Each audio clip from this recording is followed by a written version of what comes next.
Assalamualaikum warahmatullahi wabarakatuh. Alhamdulillahirabbil alamin. Kita ucapkan kepada Allah, karena berkat rahmat dan hidayah Allah, kita masih diberikan kesempatan untuk mengikuti pembelajaran pada saat ini. Dan tak bosan-bosannya kita mohonkan kepada Allah supaya dikirimkan salawat dan salam buat Nabi Muhammad Sallallahu Alaihi Wasallam dengan hantaran kata Allahumma sholli ala Muhammad wa ala ali Muhammad.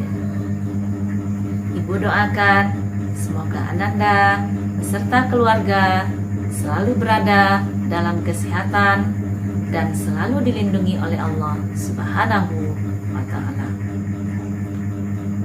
Pada kesempatan ini kita akan mempelajari materi sejarah Nabi Muhammad Sallallahu Alaihi Wasallam. Sebagai tujuan pembelajaran yang dapat Ananda capai nantinya setelah kegiatan pembelajaran ini berlangsung, yaitu Ananda dapat menerangkan strategi dakwah Nabi Muhammad Sallallahu Alaihi Wasallam periode Mekah. Ananda masih ingat peristiwa terjadi pada tanggal 17 Ramadan tahun ke-40 kelahiran Nabi Muhammad Sallallahu Alaihi Wasallam. Peristiwa tersebut terjadi di Gua Hira,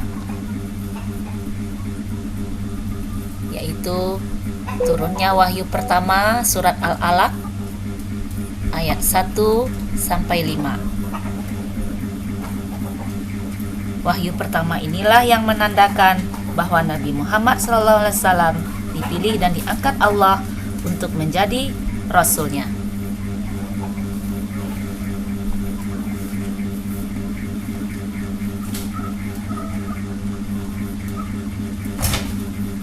Setelah wahyu pertama ini, Jibril tidak muncul lagi untuk beberapa lama. Sementara Nabi Muhammad SAW terus menantikan wahyu berikutnya dan selalu datang ke Gua Hira. Dalam keadaan menanti itulah turun wahyu kedua, surat Al-Mudaththir ayat 1 sampai 7. Surat Al-Mudaththir ayat 1 sampai 7 ini yang menjadi dasar bagi Nabi melakukan dakwah secara sembunyi-sembunyi. Inilah strategi dakwah Nabi Muhammad SAW yang pertama di kota Mekah dalam menjalankan misi beliau sebagai Rasul Allah Subhanahu wa Ta'ala.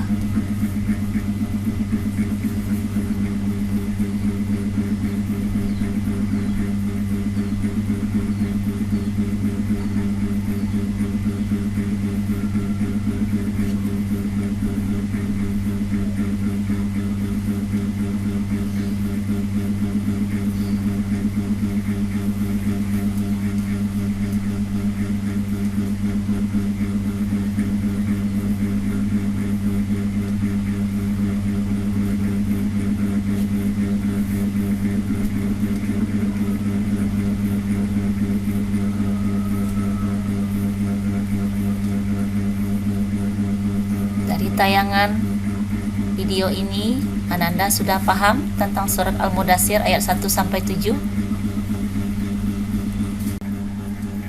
Strategi dakwah Nabi Muhammad adalah yang pertama kepada orang-orang terdekat Nabi, yaitu ada 5 orang.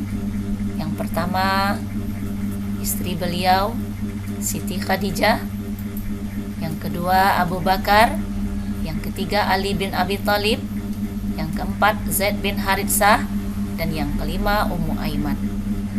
5 orang inilah yang dengan sebutan As-Sabiqunal Awwalun, itu orang-orang yang pertama masuk Islam. Apakah Ananda tahu tujuan Nabi mengajak kaum terdekat beliau? Ya, tentu saja agar kaum kerabat Nabi ini lebih dahulu percaya kepada seruan Nabi dan mengikuti ajaran. Nah, dari 5 orang kaum kerabat Nabi yang mendapat dakwah, ada 2 orang terdekat Nabi yang menyebarkan dakwah selanjutnya, yaitu Siti Khadijah dan Abu Bakar As-Siddiq. sehingga bertambah banyaklah umat Islam. Dari kalangan laki-laki ada 23 orang, dan dari kaum perempuan ada 70 orang yang sudah memeluk ajaran Islam.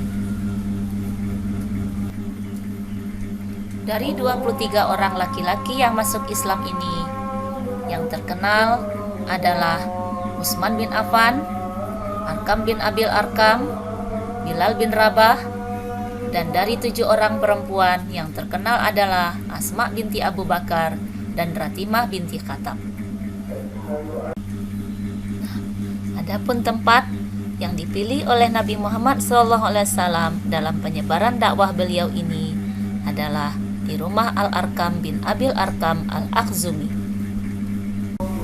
Nah, setelah Nabi Muhammad berdakwah secara sembunyi-sembunyi selama 3 tahun, maka turunlah wahyu yang ketiga, surat Al-Hijr ayat 94 dan ayat 95, yang memerintahkan kepada Nabi untuk berdakwah secara terang-terangan.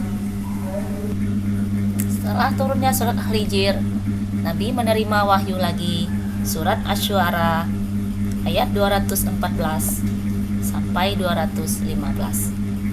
Setelah Rasulullah menerima wahyu tersebut, beliau mulai berdakwah secara terang-terangan. Pertama, Nabi mengumpulkan seluruh sanak keluarganya di kaki Gunung Safa untuk mengajak mereka beriman kepada Allah. Tetapi paman beliau, yaitu Abu Lahab, menentang dakwah beliau, dan juga Jahal gagalkan dakwah beliau dengan menyewa orang Yahudi untuk mengejek dan mencaci maki Nabi dengan harapan ia berhenti berdakwah. Akan tetapi justru akhirnya si Yahudi itu masuk Islam karena keluhuran akhlak Nabi Muhammad SAW. Nah, itulah sejarah Nabi Muhammad tentang strategi beliau dalam berdakwah di kota Mekah yang dapat kita pelajari pada saat ini. Sebagai kesimpulan, bisa Ananda lihat di layar monitornya apa saja yang kita pelajari saat ini.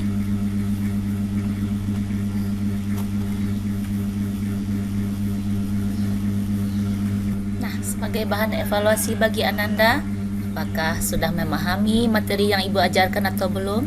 Bisa Ananda lihat ada 3 pertanyaan yang dapat Ananda jawab nantinya. Nah, demikianlah Ananda yang dapat kita pelajari dari strategi dakwah Nabi Muhammad Sallallahu Alaihi Wasallam. Mudah-mudahan Ananda dapat mengambil pelajaran dari materi yang sudah kita bahas tadi. Demikianlah yang dapat Ibu sampaikan. Mudah-mudahan ada manfaatnya bagi kita bersama. Kita sudahi dengan membaca doa kafaratul majlis. Subhanakallahumma rabbana wa bihamdika asyhadu an la ilaha illa anta astaghfiruka wa atubu ilaik. Billahi taufiq wal hidayah. Assalamualaikum warahmatullahi wabarakatuh.